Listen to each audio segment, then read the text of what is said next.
Alrighty. Welcome back to the Banquet Hall podcast.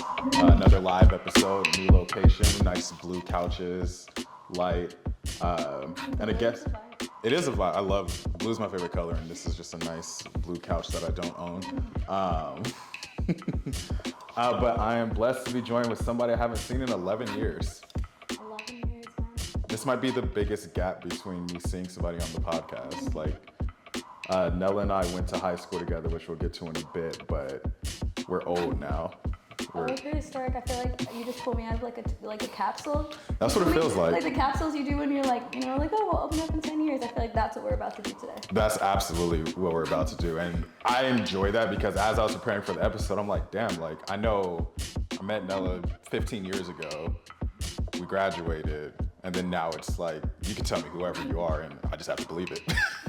Dude, facts. Because we don't know anything. There's like huge time, but I'm excited for our listeners to just get to know you a little more. I usually start these podcasts with a random icebreaker question that I always fail to prepare for, so it literally just comes out the back of my head. Oh.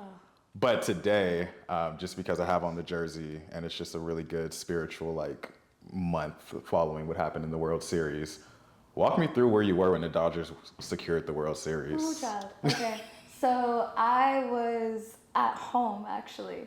So I was wrapping up after a long ass day at work, and I was about to run a bath while I had it on in my living room. So all of a sudden I stepped away for a minute, and I just hear cheering. That's all I heard, because I stepped away because I was just oh, we got this. But I'm alone in my living room, I'm excited, but I'm so I stepped away for a moment. All of a sudden I just hear screaming, cheering, fireworks going off, because I'm in the middle of downtown Long Beach. I'm in the heart of downtown Long Beach. So people were popping off immediately. And part of me wondered if I should go join the chaos or not. And then I was like, Nella, you're employed. So we chose not to go into the chaos. Mm-hmm. But it was cool just seeing the entire city just for one day unanimously it was electric. Just get together and just celebrate it. And I saw pictures from downtown LA of everybody turned their skylines blue, and there was fireworks in every corner. It was a vibe to see. But I was actually alone in my apartment. Yeah, I was too. And it was funny because right before the fifth inning, I was on the phone with my dad, and he was, oh, what are you up to? I was watching the Lakers and the Dodgers get their ass kicked. Because literally both my favorite teams are just getting demolished right in front. And I was like, oh, the Dodgers play today, Lakers play today, it's gonna be a good day. Both teams getting their ass kicked. I was like, I think I made a bowl of cereal or something. I was all right, let me lock in and focus and give them my energy. Dinner of champs. Then the fifth inning happened and Yankees blew it. For lack of better terms. For lack of a better term, just case study of blowing it. And literally that last inning, right before the third out, fireworks. And I live in Ontario, so it's not even I'm that close to central LA, but I still saw fireworks in the distance. And I just felt there was this wave of electricity through the city that you just feel wow, the Dodgers won the World Series. And it's just beautiful to say. So knowing that you're a big Dodgers fan, had to make sure we brought some Dodgers energy here. Oh my gosh, we had to. I was this close to wearing a jersey, I'm not gonna lie to you, but it's dirty. I feel a little disappointed because I see that can you imagine if both of us were in a jersey right now? I had a gut feeling. I was I feel like Nella might show up in a jersey. I thought about it. The thought was there, but it is dirty in the bottom of my hamper, and I am not about to be disrespectful and pull up in a dirty jersey. I feel especially I feel around you too, because you're big on the sports. Mm-hmm. If I rolled through here with a wrinkly ass, dirty ass jersey, you'd be you know what, Nella, it's been great.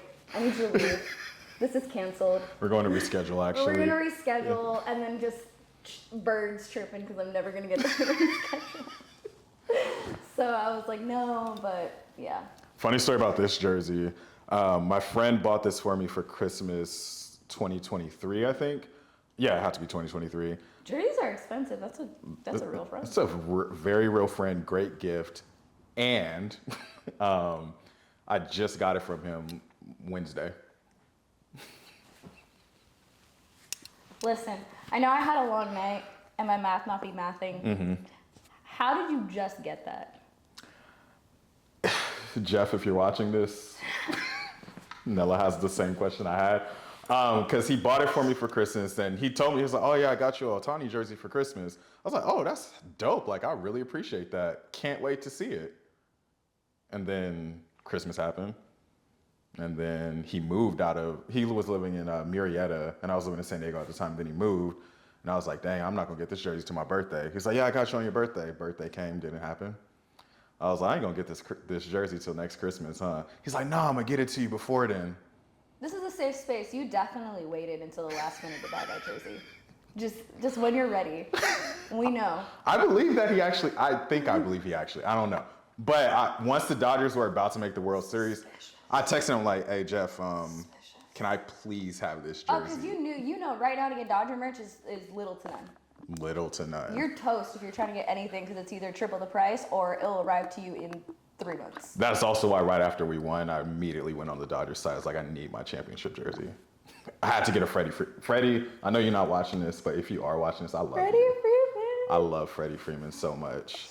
Yeah, we'll probably talk about the Dodgers a little more later too. But the real first question of the podcast I always start with is, Nella, where are you from and how has that shaped who you have become as a person? Oof, okay. Wherever you want to claim. Whatever I want to claim? Yeah. I don't know. It depends on like the day and day. Sometimes I claim that I'm from here and other times I'm like, you know what? Take me back. Ship me back to Peru. It's okay. But I grew up in the heart of Lawndale. So that is where I was like kind of stepping when I was growing up as a kid. And my family is from Peru. Like all like my like oldest sister, my parents, like everyone's from Peru. So I kind of consider both of them home for me because I would go like back and forth all the time. And my grandma primarily raised me from age 1 to 5. Oh, wow. So it was just like all of these mannerisms and culture was like one of the first things I was exposed to while simultaneously like living in like the United States and California. So I was raised like very bicultural. But then at the same time, if you go into our household, you feel Peruvian culture go through your veins instantaneously. So even though it was an upbringing here, it always felt like I had a piece of Peru like with me at all times. So when I go back home over there and see my family, it doesn't feel like a vacation. It doesn't feel like a touristy thing. It's like coming home. It feels like I'm just coming home. Like it just feels like a vibe of coming home.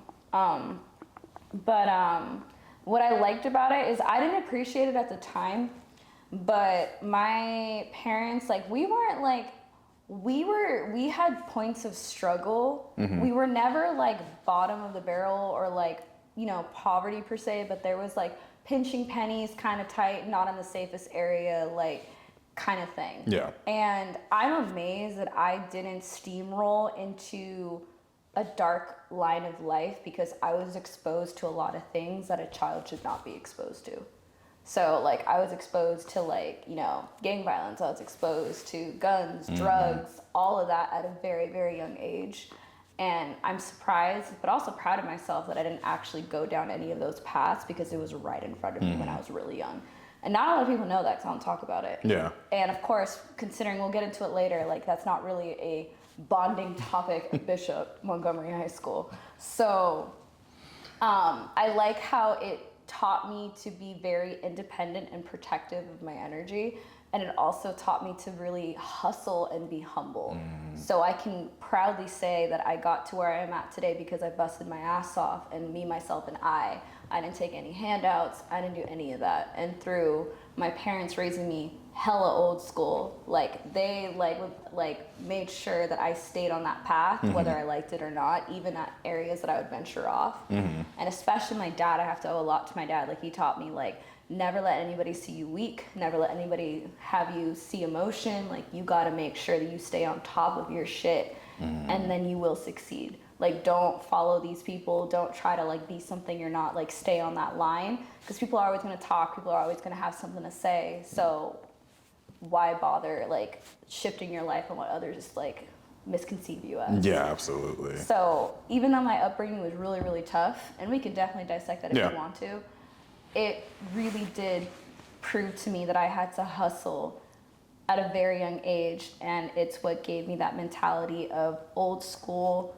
work your ass off, but also be respectful, that are mannerisms that I feel like a lot of people don't have anymore, which is unfortunate.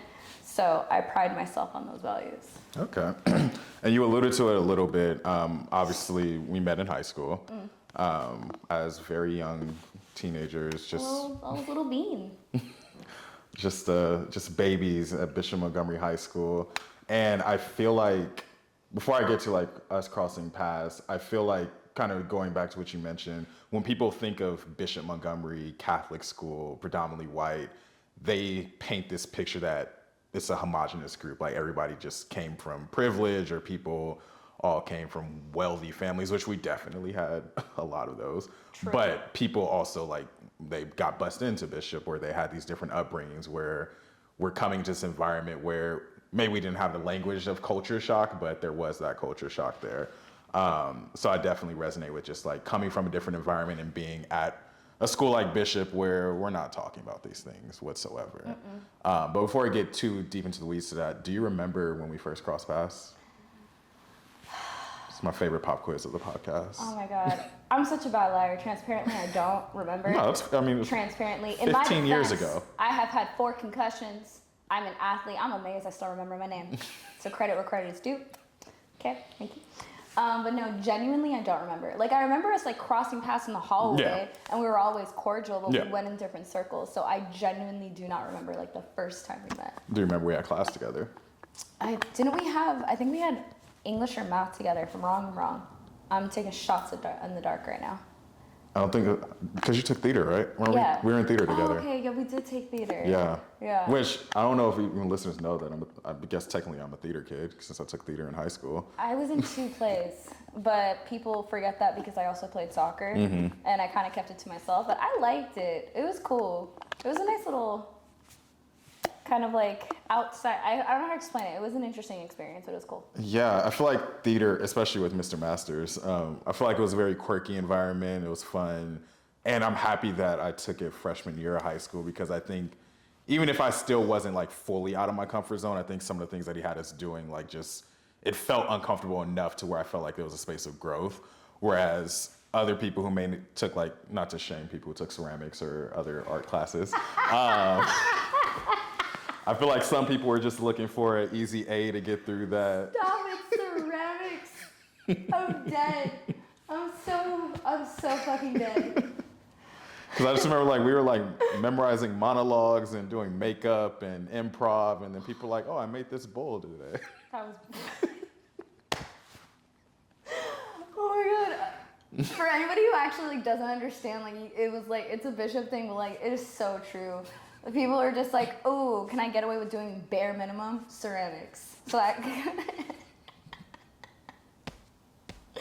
Oh, that was great. Oh, that made my day. We barely started, and that made my day. That was great. Bishop Montgomery High School, what a time.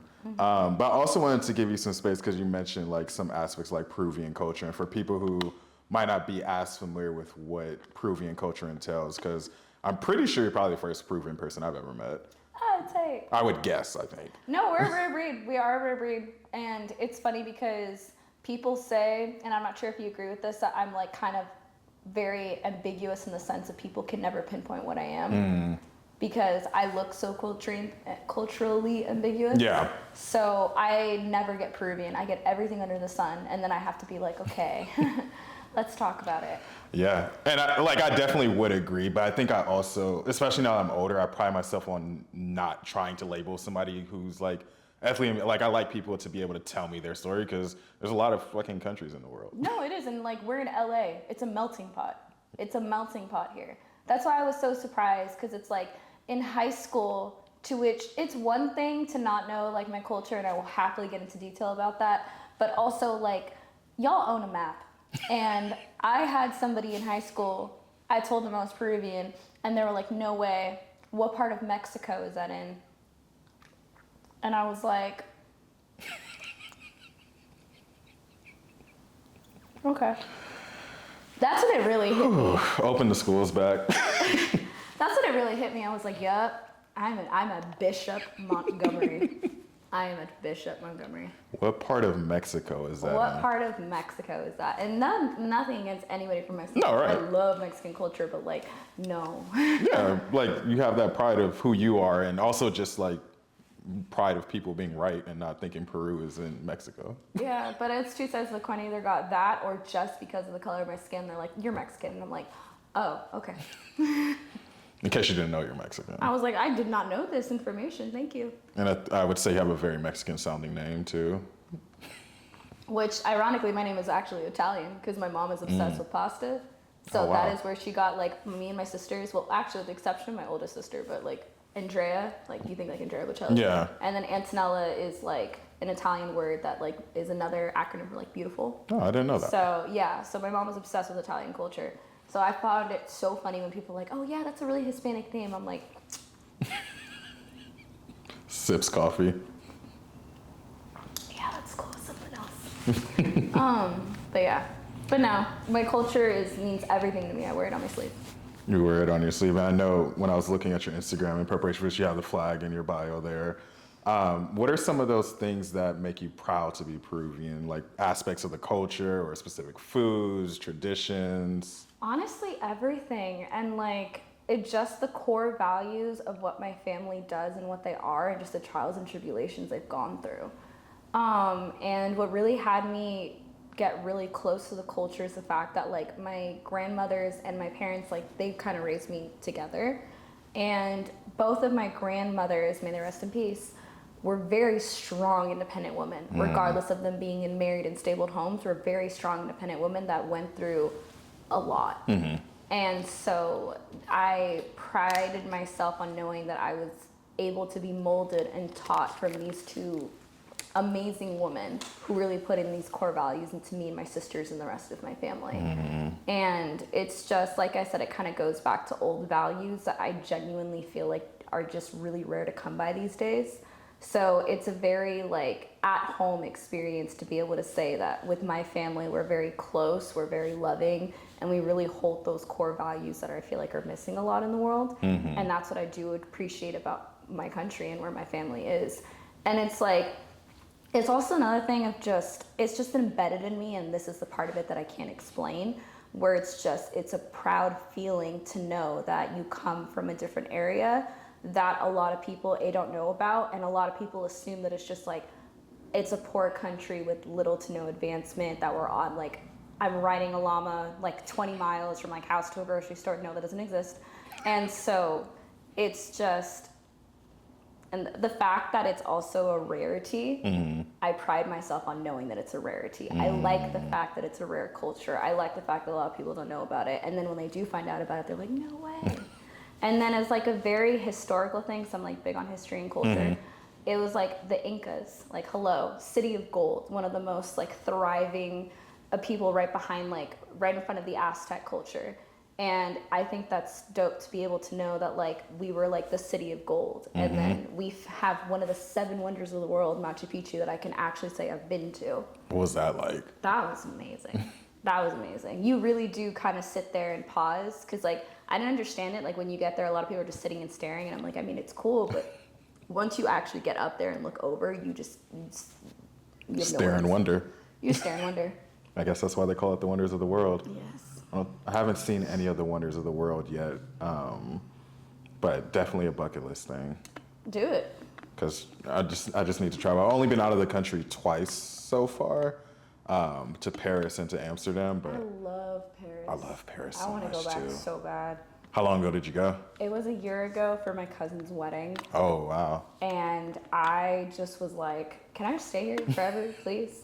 Like, I woke up early in the morning, had my charged AirPods in, because I'm a very, like, I get overstimulated sometimes, and I'm kind of more introverted, so I'm not one to, like, run out of the house and be like, hi. I'm like, I'm good. So I would put my headphones in, get a cup of coffee, and just walk. Just walk. No destination in mind, no nothing, and I would just, like, take in the culture and walk into random little stores. And there's so much, like, just walking the streets, you run into shops, museums. Like, we ran into it was Museo Chocolat, it was a chocolate museum. And we just found it just by, like, walking through. And they had, like, a chocolate sculpture of the Eiffel Tower. They gave, like, free chocolate samples. They gave us a hot chocolate bomb. It was the best hot chocolate I've had, too. The best coffee I've ever had was there, 100%. And I'm not even trying to be stereotypical with that. Like, it was so good. And then I walked through, like, the park. It was a vibe. Yeah, and then just the history that you're around, too, like, the old-ass buildings, because being in California, like, a lot of these buildings, they're nowhere near as old as, like, these other countries. And also, I just appreciate that that European like emphasis on like, hey, I'm gonna sit at this cafe with my cup of coffee and just people watch. Exactly. For a couple hours. I'm not in a rush to do anything. I'm not on my They laptop. enjoy life. Over here, we're just consistently, we don't appreciate anything anymore. We don't value anything anymore. We don't take the time to actually realize this is our one life. Maybe we should take a pause for a second. To which, like, I'm not trying to be hypocritical. I definitely have moments where I'm go, go, go, go, go, go. But they pride themselves on just, we're going to sit here, we're going to take it in, and we're going to enjoy. Which for us is like, what do you mean? Like, don't you have somewhere to go? Don't you have an errand? Like, don't you gotta, like, they believe over there, like, there's no such thing as, like, grabbing a cup of coffee to go. Yeah. There's no such thing as grabbing food to go. It's you sit, you enjoy. This is your dedicated time then, to have a meal. Like, you sit, you pause, you reflect, you enjoy, then you continue what you're doing.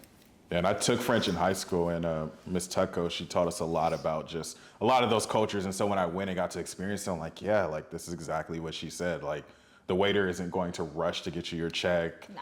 They're going to bring you a menu, and they're going to let you sit for 10, 15 minutes, like, talk, engage with the human across the table. Because now you go to restaurants and everybody's just... Oh, no. I still follow that rule. I do a no phone at the table rule. No phone at the table rule. Sometimes I even have to, depending on who I'm with, I'm like, we're going to put these phones in a corner. Yep. And if you grab it first, congratulations, You're my paying. meal is on you. Yeah, it's definitely like, I won't call it a lost art, but people just don't have that same value anymore. And I think that's where like podcasting became fun for me too, because it's a way to just connect with another person. You're going back to organic conversations. Exactly. It's versus just living your life like looking down at a phone or staring at a TV screen. It's like back to actual conversations. And keep in mind, we're 90s kids, so this is what we were raised on. Yeah. We're in that like unique gap where like we know how to use all the internet things, but we also grew up with parents who didn't use all of those things. And so we actually went outside and played. We played pretend. Now it's just like, oh, like Here's scrolling on TikTok.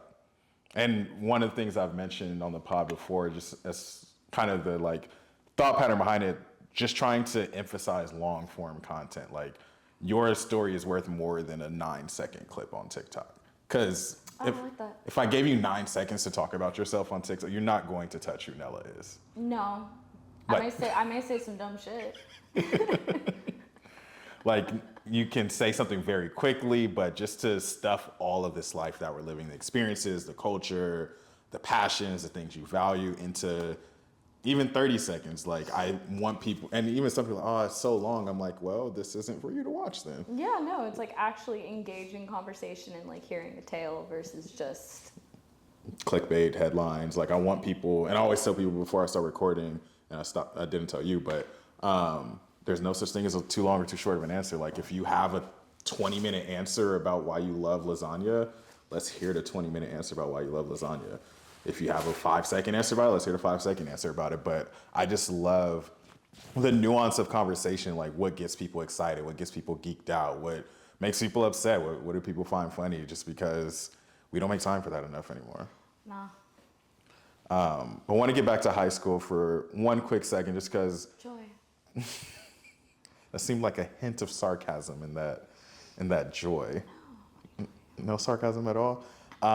One of the things that I find joyous about the podcast when I have people I went to like high school, middle school with, I like having listeners get this puzzle piece picture of who Kyler was at a different stage of life. And obviously, like you might not remember like every single interaction we had in high school, but if you had to depict like who Kyler was as high school, like just it could be aura, it could be vibe, impression. So for me, this is going to be really easy because you had this aura at a young age that I thought was very impressive, that you knew who you were. Wow. That was the aura that you gave me, is that you knew who you were. You were going to the beat of your own drum and you didn't really care of other people's opinions. You're like, this is me. And you would just go about and you're like, I'm just here to get my shit done and move on to the next chapter. That is the vibe that you gave me. People have told me that before too, and I feel like I was so unsure of myself. You fake it till you make it, dude. Hey. Because you were able to put, that is the aura that I got, that you were just like, I'm just here to get my shit done and move on to something of higher power, and that you knew who you were internally. And you also gave off the vibe of like somebody that actually was like genuinely friendly and kind versus like a front. I appreciate that. I receive and appreciate that for sure. It's so long ago. It's just crazy how much like we're just adults now, and it's wild. But do you have any like fun Bishop tidbits that might be entertaining for listeners, or things you remember from high school, or even just quirky things about going to Bishop? Because what I've noticed a lot, especially post college, when I tell people like what the experience is like going to a Catholic school, they're like, "Y'all did what?" I'm like, "Oh, I forgot y'all didn't go to mass like once a month." I know. So I definitely, and we can dive deeper into the topic, because I would love to dig deeper into the topic. I try to like erase high school from my memory, because I feel like it was a good growth experience, but at the moment there's a lot more into it. But for me, I do have one funny experience that to this day still makes me laugh. Was back in high school, I definitely didn't really have a group per se, or any like super, super close friends. If anything, the people that I was closest to were always like a grade above me or 2 grades above me. I didn't really click anything. I didn't really click with anybody in our grade, or like, I even connected with some people even like a grade lower than me, but like there was just, I don't know, maybe it was because I closed myself off from an early point, but I couldn't. And I remembered I was running late to, I want to say English, and I was stopped at the front door. I forgot his name, but it was like one of the foreign exchange students that we had. I think it was like sophomore year. And I was stopped at the door by him, like struggling to like say words to me, and I was like trying to figure out like what's going on. And the class was super quiet, and I was like, am I getting pranked? Like what's going on? Like I was getting really nervous, because I was just like, what is going on? And he asked me to homecoming. Oh. And I was just like, is this a joke? Like that was my first thought process. Like, is this a joke? Because again, like I was more to myself. I was dorky. I felt like I was kind of like the little nerd in the corner. So like I was completely, and I could tell by the faces in that room that people were also either equally confused or like, what is going on? So, and when he asked me to homecoming and I said yes, I walked in with the flowers and everyone was like, oh, Nella. And I'm like, I don't know. I feel like you're triggering a memory in my brain now. Like I feel like I remember that. Yeah, no, and it's funny because I've never spoken any like 2 words to this person. I think it was like casual, like hi, how are you, hi, and bye. But it was so sweet. He was like, yeah, I always thought you were like really pretty. Like, will you go to homecoming with me? And I was like, oh, okay. Oh, that's so sweet. So like that was a cool experience for me for 2 reasons. One, it was just the purity of it. Yeah. And for the egotistical side of like, that's right, bitch. I got asked to homecoming. I do feel like there is a certain like level of prestige. Like you had that. It was like the haves and the have-nots. Like, ooh, she got asked to homecoming. Exactly, and I always thought that I was going to be in the have-not category. So that little moment of flex, I was like, yes, this did just happen. Oh, that's amazing. It's just the politics of like a high school hallway. Who's getting asked to homecoming? Who's getting asked to prom? Because I remember it was homecoming. So, yeah, it must have been sophomore year of homecoming when I asked Taylor to homecoming. I asked her so early because I was like, no, I'm getting my homecoming date like early. I feel like for a guy that must be such a debilitating experience of fear, because it's like, A, what are you gonna do? B, what if they say no? C, sorry, I'm already going with da-da-da. Heartbreak if that happens. Yeah, so like, and I've seen some pretty wild ass like homecoming ask and like promposers. I'm like, wow, you really thought that through.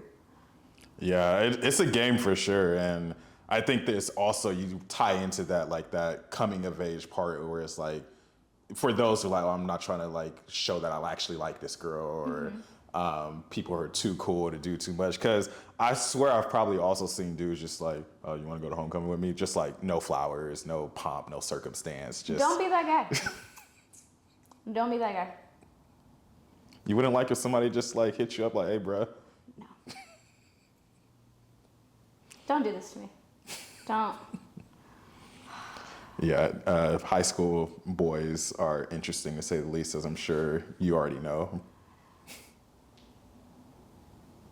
See, for me, and I don't know if people are going to believe me when I say this or not, high school was the very first time in my life that I've ever had a guy compliment me. Oh, wow.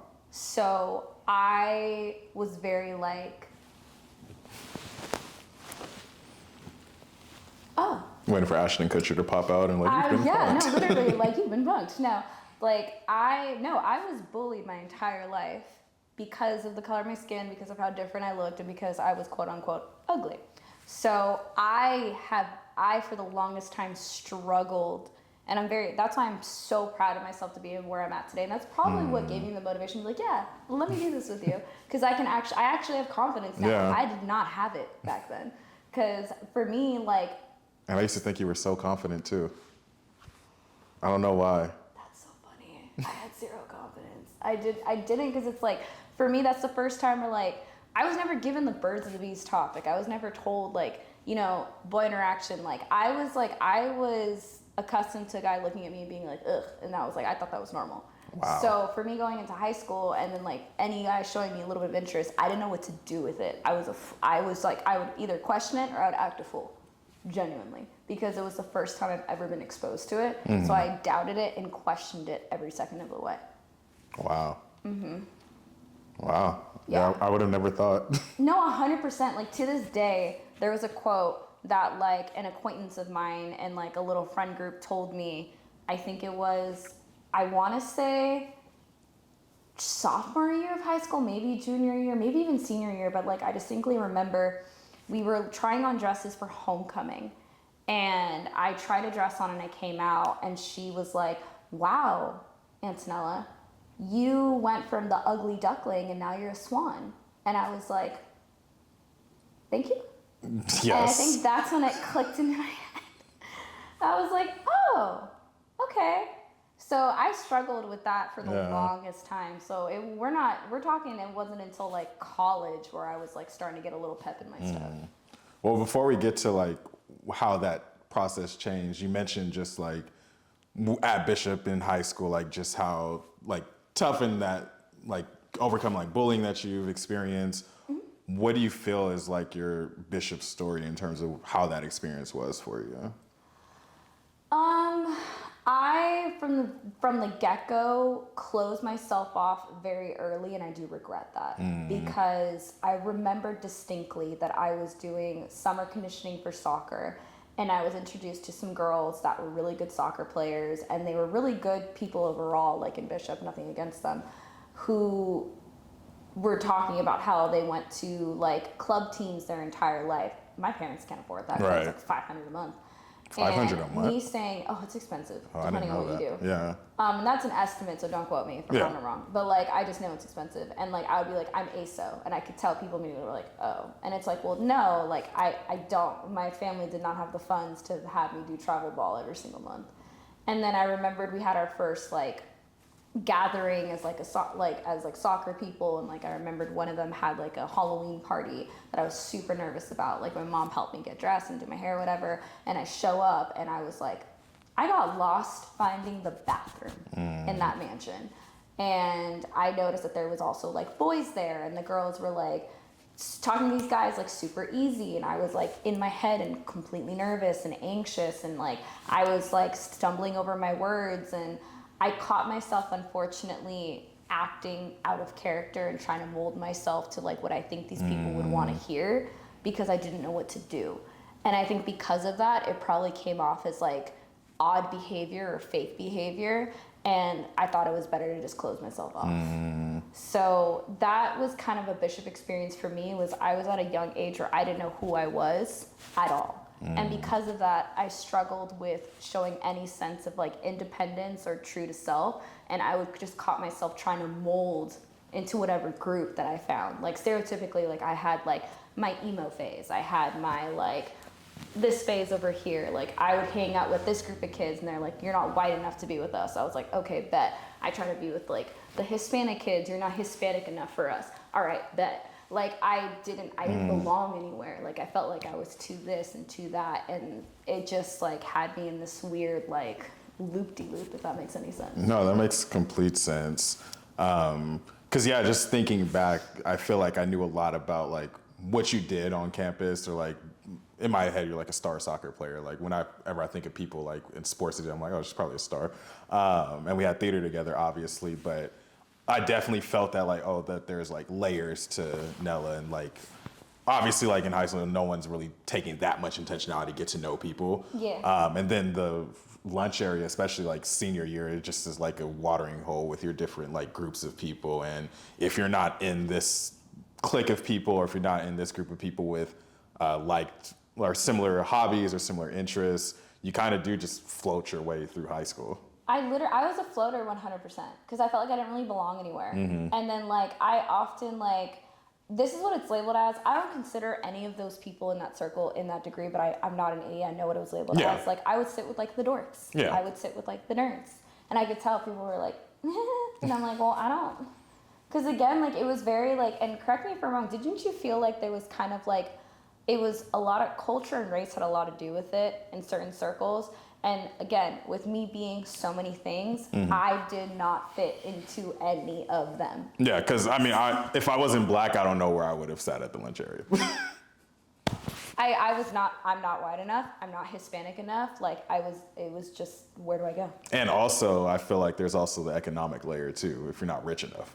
No, remember when it was just like, if you don't have a car by 16, you're nothing. If you don't got a front parking spot, you're nothing. For the longest, I felt weird. I was like, damn, I don't have a car. Bro, I took the bus, okay? I literally would wait 2 hours for my mom to get off work to come get me, or my sister would come get me, okay? I did not have that privilege. And I remembered that it would be the parking spot, the car, the shoes, all of that. And like, what can I give to these conversations, bro? Like, I thought it was big that when I finally got Toms, and because I was like, I begged my mom, I was like, I need these Toms. Like, everybody talks about these Toms, everybody has them. And she was like, all right. By the time I got them, then it was like, on to the next thing. And I'm like, son of a bitch. That was me. This was middle school, but that was me with American Eagle. I'm like, all right, I finally got American Eagle. It's like, oh, we're wearing Hollister. I'm like, can y'all stick to? Just this big one thing, like it was like, and it's like people don't understand the struggle. I was so amped, I was so excited. Like I'm actually like within the no. Those fucking Toms will ever haunt me to the day I die. Cause let's talk about it. Okay, those were ugly as shit. Those were slippers. Why, as like high school students, did we think this was a flex to have Toms? Like, if I could go back in the day and shake myself and just be like, wear Vans like a normal person, I totally would. But like, that's what I'm talking about. I got sucked into it. Yeah. I tried to put off this persona of like who I like was when I wasn't, just because I was trying to fit in. So that's one thing that like, I know others have definitely dealt with and struggled with as like a young person, but that was my problem, and that was me kind of digging myself in a hole. Was I tried so badly to just mold myself to who I wasn't, just to the people around me, to just be liked. And I think that's why I struggled with my high school experience, because it was blatantly opposite. Like, this chick doesn't know who she is. And I'm like, no, I did not. Because I was also barely 17 years old. Right, exactly. But those are the stories that I'm always so happy to hear guests talk about on the podcast, just because, yes, these are high school stories, but at the end of the day, these are things that shape who we are as people. These are things that shape our inner monologues, they shape the decisions we make. So as you think like post-high school and your journey to building this confidence and building this version of Nella, what do you feel was like one of those milestone moments where you really started to feel more comfortable with who you are, more certain of who you are? Oh, that's a good question.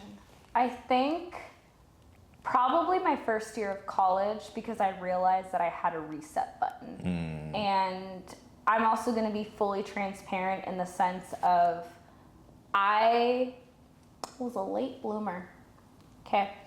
Now I can talk about it because it's funny as hell. But I was a late bloomer. So one thing I will say that was kind of like, and trust me, I've heard the comments, I heard the jokes. I'm the one laughing now, just throwing that out there. People would tell me that like I'm the equivalent of a straight line, because I was an athlete and I blossomed late. So once I realized that I finally was kind of like becoming who I was as a woman, like outward appearance, it gave me that little confidence to be like, oh, okay. So it kind of gave me like a pep in my step. And then I realized after high school that college would be my reset button. So I was just like, all right, we're going to try this again and we're going to do this right.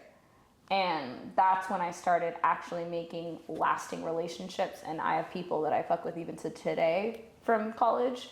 And that's when I started finding who Nella was. That's when I started actually being like, okay, I'm gonna do what I like. I'm gonna dress and put on what I want to put on. Like, I'm gonna do what I want to do. And that's kind of where that started.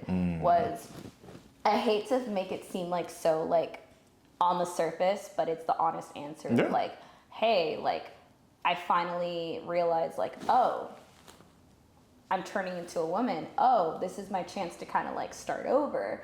All right, let's see where this goes. I like that. So now looking back, what would Nella of today say to Bishop Montgomery Nella? I would tell her, okay, the first thing I'd do is I'd give her a hug. Because I know that she really was in her head and she didn't know where to go or who to trust and really what line to follow. So I would like give her a hug. And Which one of y'all would cry first during that hug? Huh? Which one of y'all would cry first during that hug, or neither of y'all? I think maybe I would, because again, like I was taught and raised like you don't show emotion. So I had definitely hid that part of me from like a lot of people. But I would just tell her like, just keep your head up and just keep going. It's gonna get better. It's gonna get better. Like I know, and there's gonna be some shit that's gonna be 10 times worse that you have not even crossed yet. So just this is just one chapter. That's how I've been looking my life now. Like it's just one chapter. And once the chapter is done, we don't gotta go back. Yeah. We don't gotta go back. We can reflect. There's a summary. But we don't gotta go back. They take those experiences and learnings with you. So I would tell her to lift her head up, because I consistently had my head down. Like, keep your head up. You're going in the right direction. Stop overthinking shit. High school is just high school. It's not going to dictate what your life is going to be like.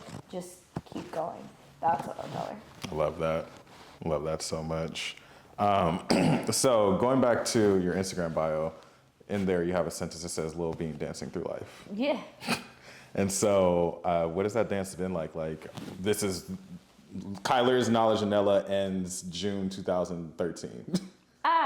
So what have you been up to? Like, what career-wise, personal-wise, like what has Nella been up to? Well, this is gonna be a very long-winded question, because like I've done a lot. Yeah, that go for it. Probably like people are gonna be like, she did what? I'm like, I know.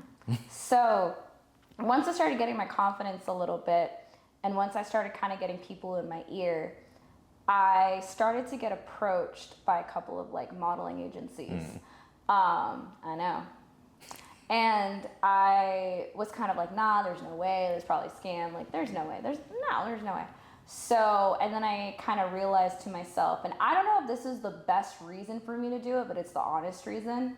And it did help me further develop my confidence and find out who I am as a person, is I saw it as an opportunity to prove people wrong. As somebody who's been bullied her entire life for her looks and being told like, you're ugly, you're nothing, you're like flat, nobody's gonna like you, like da-da-da, like being told for the longest time that I was this like ugly human of a person, drove me to be like, you know what, this is my opportunity to shut everybody up and say I did it. So I was a model for 5 years, and it's on a different Instagram. Like I have it on private. Like I've happily closed that chapter, because you know I'm only focusing on like my growth in my career now, which I'll touch on as well.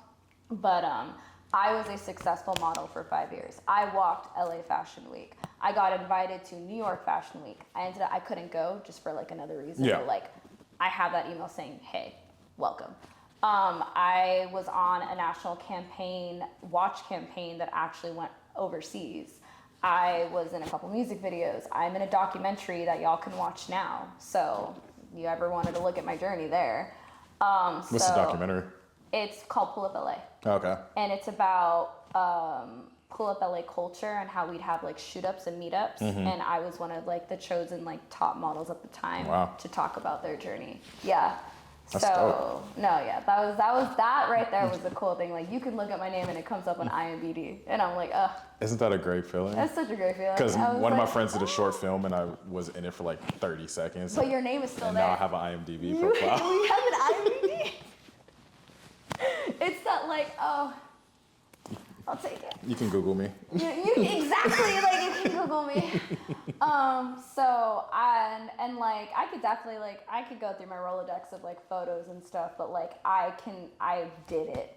Like I actually did it. Like I was a successful model for 5 years. And it really, really, really helped my character development, my independence, and really is what like jump-started my confidence. Because that is for the first time I had people tell me like, oh my God, you are stunning, you are beautiful, like you've never been told this before. And I'm like, nope, no. It blows my mind too, so I can only imagine like people who are I appreciate experiencing a that, model. but no, like literally up until college, I was always told that I was like ugly, I was this and that, like, and when you hear that negative talk, you start to believe it. So that's what I thought myself as. So when I did this and I successfully was a model and had all of those experiences, it like made me realize like I can do whatever I can put my mind to, and it shut up all of those people in my past that ever like looked at me in such a negative way. So I did that shit. I did it. Yeah, you and did. then I chose to walk away because I realized like this was so much fun. Glad I did it. Cool experience, but time to get the bag. So, because here's the thing, and not a lot of people want to openly admit it, but it does not pay very well. I am not Bella Hadid. I am not Kendall Jenner, okay? So people don't want to talk about it, but it'd be like, hey, come to this music video. It's Tyga. It's, Chris Brown. And you're like, oh my God. Yeah, work for 8 hours and get $160. But we'll give you Cheez-Its. Getting $160, but then they want to zoom in and on you on the video and make sure you're, Or they're like, oh my gosh, like you're going to be on a rapper's Instagram that has like 10 million followers. You get exposure. I heard that so people much. love paying people in exposure. They're like, I'm gonna post you on my page, you're gonna get followers. And at the time, I'm not gonna lie to you, like 2021, 22, I was like, give me those followers, let's go. Like I wanna build it up. As I got older, I was like, that does not pay my bills. And that's why I walked away. Because even now I get asked, they're like, oh, would you wanna do a shoot? Would you wanna do this? Like, would you consider? And I'm like, I've like danced with it, the thought of it, but I can't I'm at another phase of my life right now. Which is so strong to say that I can be like, no, I'm good. Yeah. But I did it. It's the power in like choosing your adventure, choosing your life story. But I did it. And no one can ever take that from you. Nope. I love that. Nope. Like I remember my favorite memory when I was still like in the industry was before the Migos got big. Me and a friend of mine got asked to be one of their models at bottle service at a club in LA, but it was before they got big. And I didn't think anything of it. Yeah. But now I could be like, oh damn, like I was just like sitting like taking like a shot with like the Migos, like cool. Yeah. So I had those like those little like baby core memories that I could actually be like. So 5 years modeling, and then it's bag chasing time. Yeah. So when I was a model, I also was in sales because I remember like. I was in like your typical like restaurant job. I was like being a server. I was like a bartender for a little bit. And then I kind of had a period where like I realized that I wanted to do more with my life, but I wasn't sure. And the modeling thing, like it paid to a degree. Yeah. And that's the benefit of like still living at home. Thank you, Mom. So like I was able to kind of like let that stretch. And I was like, no, I want to do more. And then I discovered sales. So I was in the vape industry when it was booming. So I was a successful vape model as well as I would do sales also. There was a time where there was an event, like one of the biggest events of the expos of the year where there was like the vape tricks, which is so funny to say nowadays. There was like vape trick competitions and like models everywhere and da-da-da. And I was like, I remember this is like the level of hustler that I am. Like I was a model for a company while I had my phone and my Rolodex in my back pocket selling for another company. Oh, wow. So I'd be like, take a picture, da-da-da. Oh, would you interested in buying some da-da-da? So like, that showed how like hungry I was. And then, but here's the thing, like I get bored easily if something doesn't really like hit that nerve ending where it's like, if I'm not learning more from a craft, I'm gonna get bored. Same. So I did that and I was fine, but I didn't want to be fine. I was stable. I don't want to be stable. Like I was doing okay, but I was like, so that's when I realized that I wanted to do more. So I was looking into like administrative jobs or like healthcare jobs or going into like the healthcare field. And I went ahead and like left sales and all of that. And then that's when I became a care coordinator at a nonprofit. And that's when I discovered like I love genuinely helping people in any degree that I can. And this nonprofit was like a Medi-Cal based clinic. So it was a lot of just like giving to like the underserved and people that are below the poverty line or homeless people or undocumented people, and just making sure that they get access to care. And with that, I was assisting my director of programs doing numerical and narrative reporting, fun stuff. But I'm very organized, so I didn't mind it. And he was like, hey, we need to build our behavioral health program. Like, you got this. I was like, full what? He's like, yeah, behavioral health program, you got this. I was like, what? Huh? Like therapy? Like, I did not genuinely, when I first started doing behavioral health, I had no idea what the fuck I was doing. Google is a beautiful tool. Reddit is an even better tool. I had no idea what the fuck I was doing, but I was organized and I was like, we'll figure this out. So when I started working primarily on the behavioral health component, like assisting my therapist with their mandated reporting, I was even doing like genetic testing on the spot. I was taking vitals, I was checking in patients. I was like, Oh, wow. And again, these are high acuity patients. Like, I had a homeless man scream at me in the lobby. I had a chair thrown at me. I had somebody who had a temper tantrum, but I realized that I calmly can just be like, are we done? Because I noticed, like, if you approach crazy with calm, that's when you get crazy to calm down. Yeah, it worked. Because I used to work in college. Well, I guess now I'm back working in college admissions, but I would always get like the angry parent. Oh, you denied my son, yada, yada, yada. Like, give them just this is what it is. That's how you calm it down. Because again, grown-ass man screaming at me, and I was like, are we done? And you okay? You Did just you get it out? Crushed that evening. No, he immediately, you could tell he kind of turned small, and I was just like, and I even looked at him, I was like, did we have to yell? Do you think we could have gotten our point across? I can tell you're good at that because I know that pissed him off. Because when, especially these white men, when they get just agitated. Gosh, the irony if he was a white male. I just assumed. But just when you're like, oh, did I really have to yell? You have that like reflective part, like, I really didn't have to yell at this woman. Like, no, so it clicked and he apologized and I was like, all good, we have our days. But that's when I discovered I really like mental health. And so, and I liked working at the nonprofit, don't get me wrong. Yeah. But it was also in Orange County and I just couldn't do that drive anymore. Like, it happened where I was driving home and I was so tired and the traffic was so bad. Coffee wasn't working and I felt myself falling asleep. I straight up was panicking, so I was like, I need to make it home. I had a cup of water next to me. I opened this little thing, splashed my face. The car next to me probably thought, what is wrong with this chick? And like, that's when I realized, I was like, I can't do this anymore.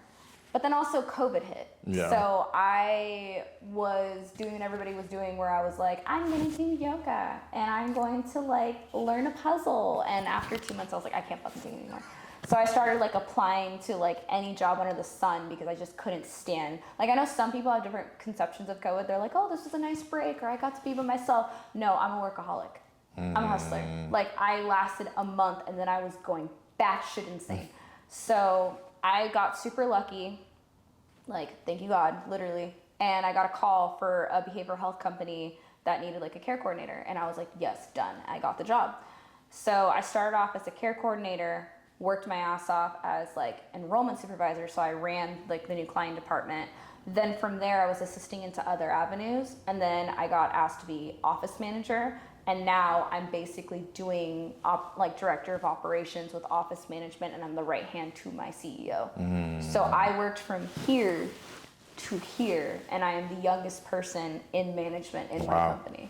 And I want to go higher. Yeah, I mean, I can already tell, like, there is no stopping for you. No, I want to keep going. But, like, I am the person that, like, I know that office like the palm of my hand, and I am your Rolodex for any questions you may have. That I always preface with, of course, I'm not a licensed provider. Yeah. So if I know knowledge on the topic, I tell my staff and providers, hey, I know this is the knowledge I have, but I am not a provider. Or if a patient asks me, like, oh, I'm like, hey, this is what I know. Please also talk to your provider. So I never want to put anything out there where I'm like, I'm not a licensed professional. I know what I'm saying, and probably 100% your provider's gonna say the same thing, but I'm gonna preface it with saying, like, not a provider. But no, I have that office in the palm of my hand. I run all the departments, I check in on my staff, and I am the person you call for any type of high acuity situation. SI situation, a wellness check situation, you call me. Angry patient, you call me. Angry provider, you call me. And I specialize in like being able to calm manic situations. And that is my day-to-day. Oh, that was a beautifully depicted vision of just what that day-to-day looks like. And one of the things that I appreciate just learning about like what people do on it, because there's that saying like you never know what your friends do for work. Oh my gosh, yeah, no. And when I try to tell people sometimes they're like, huh?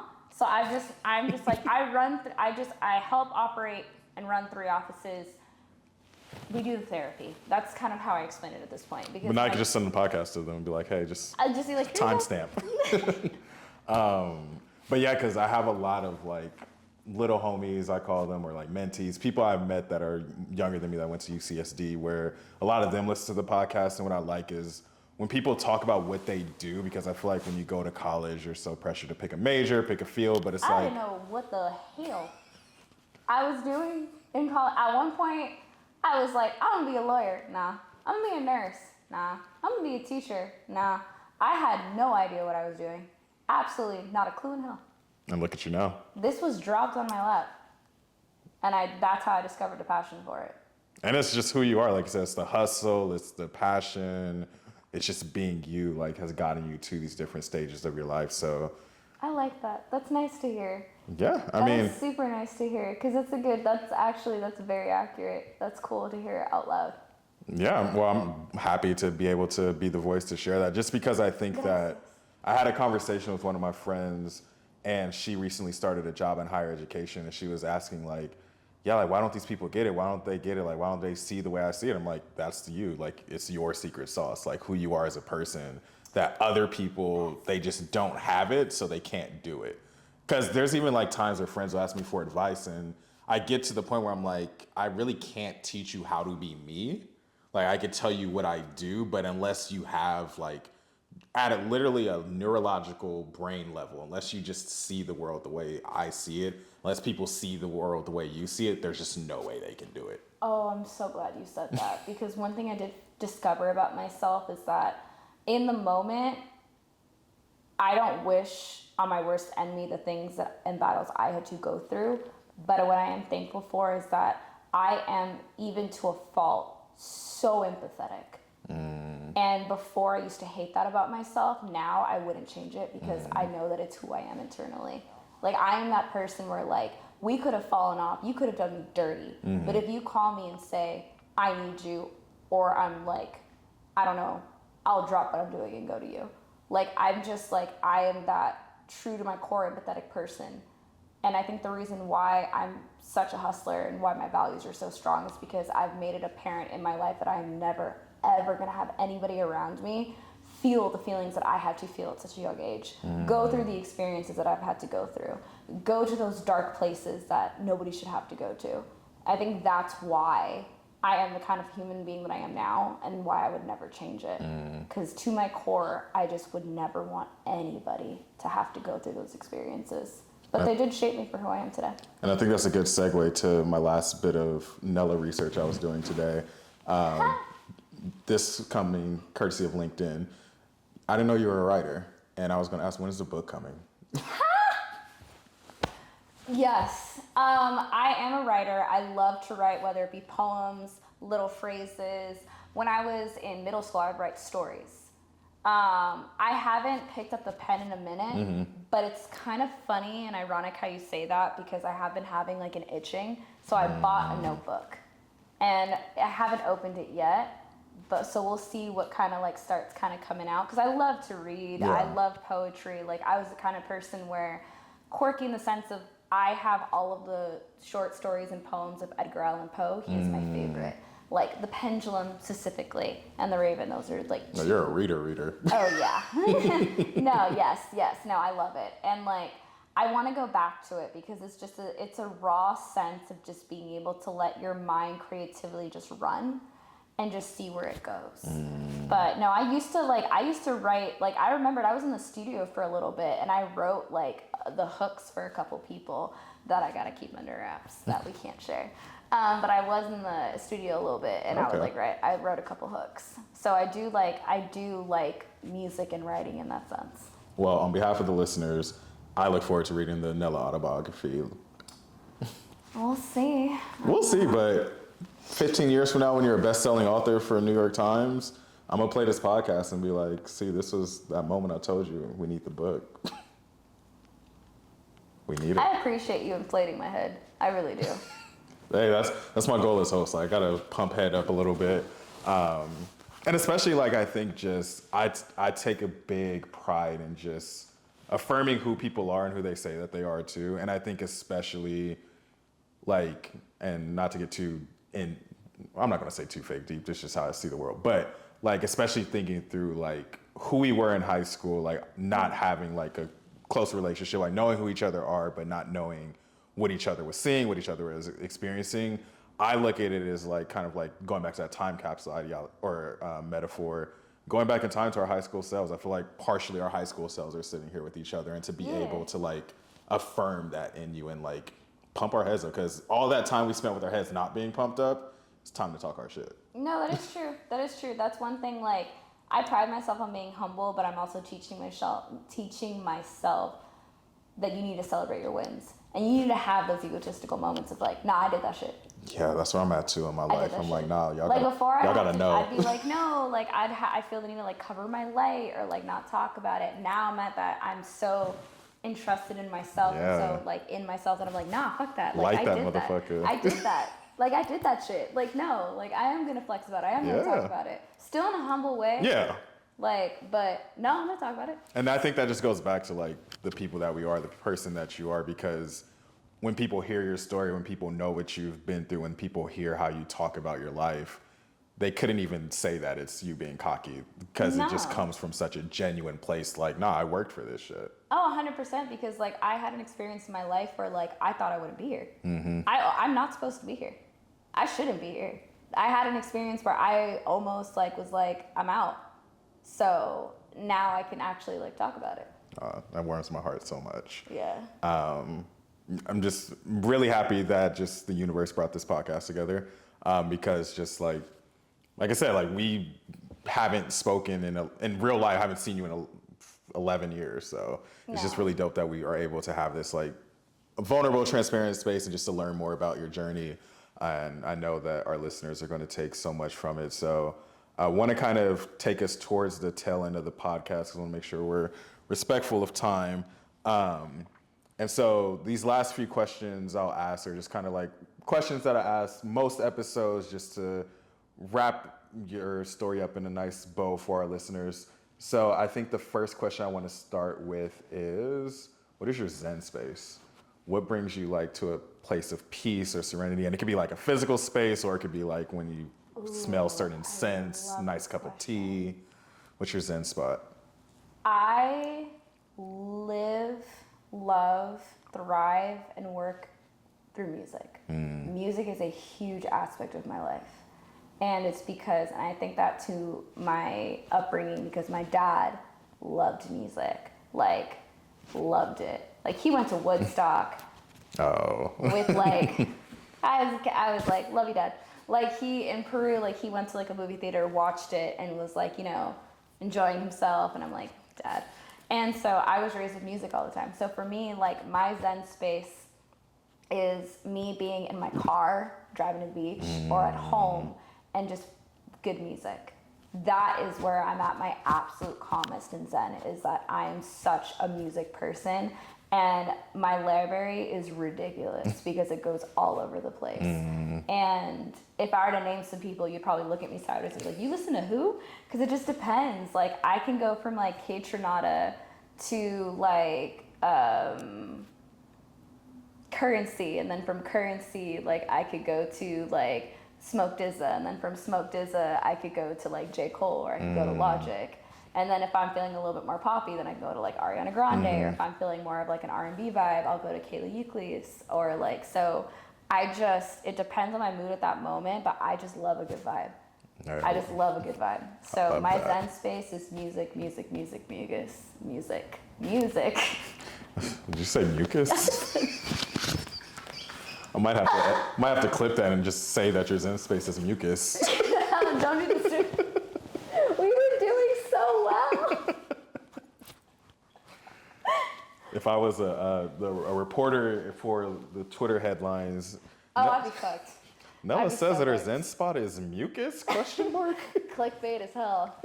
God damn it. It's yeah, okay. no, but music. Music and mucus.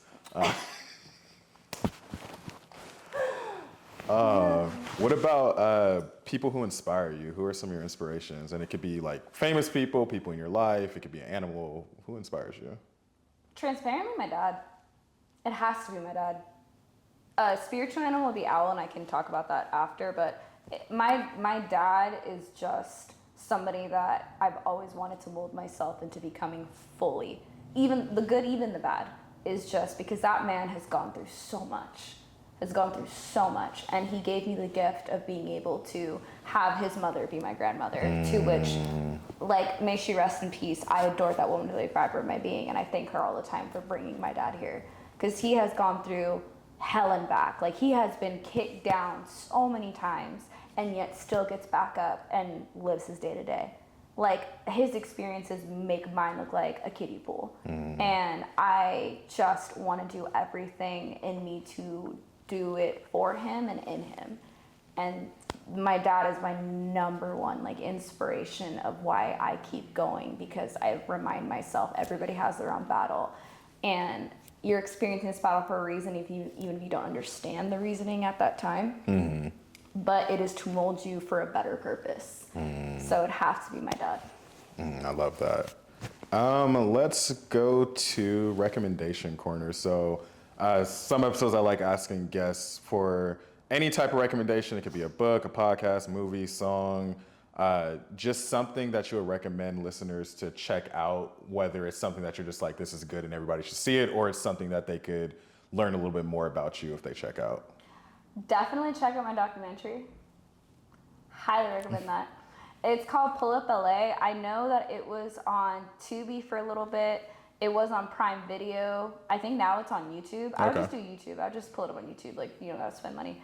Watch the documentary and experience me at the peak of my modeling experience, and how I started it and how I even came about it is depicted in that. Another thing is I'm big on music, man. And it's ironic because, like, we're about to, and I want you to listen to this track too when we're done, is because in it, it talks about how, like, the fact that I even made it to 30 is a milestone because of just trials and tribulations of life. So it's off of Don't Smoke Rock. It's Smoke DZA and Pete Rock. It's called Milestone. Milestone? Yeah. All right, I'm gonna listen to that in the car. I highly recommend that track. I recommend that album, honestly. So Don't Smoke Rock and, like, that Milestone, if you listen to the words, like, and then even Black Superhero also, like, there is a line in there when he talks about, like, food stamps and Medicaid made every person, like, that I know.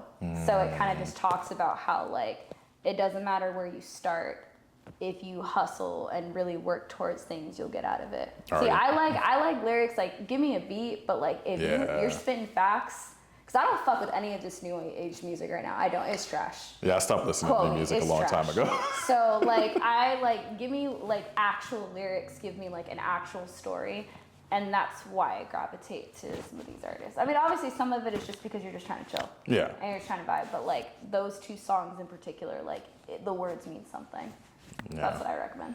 I already know I'm gonna like them, so, because I'm big on lyrics too. Like, my last poetry book I wrote, I was listening to Kendrick Lamar the whole time. Stop it. He's my favorite rapper of all time. Easily. Favorite rapper of all time, number one. Y'all can quote me. You can get mad at me. You can, like, no. No, Kendrick's different. He's my favorite. Yeah, I'm gonna have to give you one of my poetry books before you leave, just so you can, like, engage with that, because like you said, the lyrics are just so inspirational. It's different. It's, like, raw, it's emotional. I will never forget my first Kendrick song. It was Rigor Mortis, and I was listening to it getting ready for a soccer game when I was a wee little lad. And then when I heard Good Kid, Mad City for the first time, front to back, no skips, I was like, this is a whole other level. We were in high school when that came out too. Section 80. Yeah, I love Kendrick so much. And then second to last question of the podcast is takeaway corner. So What are you taking away from this episode of the podcast, and what do you hope listeners are taking away? What I'm taking away from this is that I hope that my story, even if it's just one person, inspires somebody to like keep going. But I feel like it's an opportunity for me to really show my growth and my truth. Because like I said, I feel like a lot of people have a misconception of me because I wasn't myself. I wasn't true to who I was back in the day. So I'm hoping this kind of like closes that out and says like, nah, like character development is a thing. And I feel like I've achieved it. So I would say like those things. Oh, I love that. I would say what I'm taking away from this episode, very like echoing exactly what you just said. And then on top of that, let your light shine. Because just even thinking about letting my own light shine, like I'm just happy that I've gotten comfortable to the point, because I used to be the shyest person ever. Like I didn't like public speaking. You were. Shy as hell. You were. Very reserved, very to myself. And to be able to like host a podcast with somebody I haven't seen in 11 years, like that feels like something I should be like very proud of. Like just being able to have such a powerful conversation, a natural conversation. Like we've just been shooting the shit, talking like for an hour and a half almost. Doesn't even feel like it, honestly. Feels like it's been 15 minutes. It feels like it's been 15 minutes. But just affirming that. And for listeners, I would say like, take time after you listen to this episode to just affirm your younger self and think through like kind of the question I had asked Nella earlier about saying what you would say to your younger self, that hug you would give to your younger self, what would your younger self need to hear? And just continuing to just have those moments where we affirm the journeys that we've been on. Because we've been on so many journeys. There's been so many journeys, so much character development. Yeah. Do it for the plot. Do it for the plot. No, there was points where I was like, if I experience any more character development, I'm gonna be a villain. I'm just gonna serial killer. It's cool. It's trending. It's fine. That was a joke, for the record. Sure. But Nella, lastly, I'll just turn it over to you for any final words for the podcast, any shout outs, anything you want to manifest. Go ahead and close us out. I mean, for me, I guess the one thing I want to say, and I'm both like, it's humbling to not realize this component until now, but at the same time, I wish I could have learned it sooner. Don't dim your light for anybody or anything. I've had to dim my light for a lot of people and for a lot of situations, and I've now gotten to the point I'm not going to do that shit anymore. Do not dim your light for anybody or anything. And if somebody asks you to dim your light, walk away. Because you should never have to be less than who you are to your core for any motherfucker. And that is something that I'm just gonna value moving forward in my life head on, is do not dim your light. Be who you are unapologetically. This is your one life. Your one life. And as somebody who almost didn't even get to reach this point of my life, please just live it to the fullest. And those that are meant to be for you will gravitate towards your light. They'll gravitate towards your energy and they will never want to dim it. So that's definitely something that I want to tell listeners, and also something for me to be able to, when I like listen to this, like rehear, is a consistent reminder of never dim your light. Yeah, I received that too. I feel like I can tell when it's a good podcast episode. I'm like, ooh, like this camera could not be here, and I'm just happy this conversation happened. Right. This is a vibe. Yeah, it feels great. Listeners, as always, we give you 5-star content. Make sure you leave a 5-star rating. And this was 10-star content, really, but Spotify limits you to 5 stars. So go ahead and leave that 5-star rating. Tell a friend to leave the other 5, so you get 10. 5 plus 5. Tell a friend, tell a friend, tell a friend. Tell a friend to tell a friend to tell a friend to tell another friend to tell a cousin. Tell whoever you got to tell. Make sure y'all follow the podcast at Banquet Hall Pod. Check out some of the other stories on the podcast. Nella, you've been a perfect guest. So thankful that you've made the time. Daylight savings gave us an extra hour to rest before this, so I think we had enough energy. You had your caffeine, and we made it happen. We did it. Shout out to coffee and daylight savings. Shout out to coffee and daylight savings. And we'll catch y'all next time. That was fantastic. Was it really?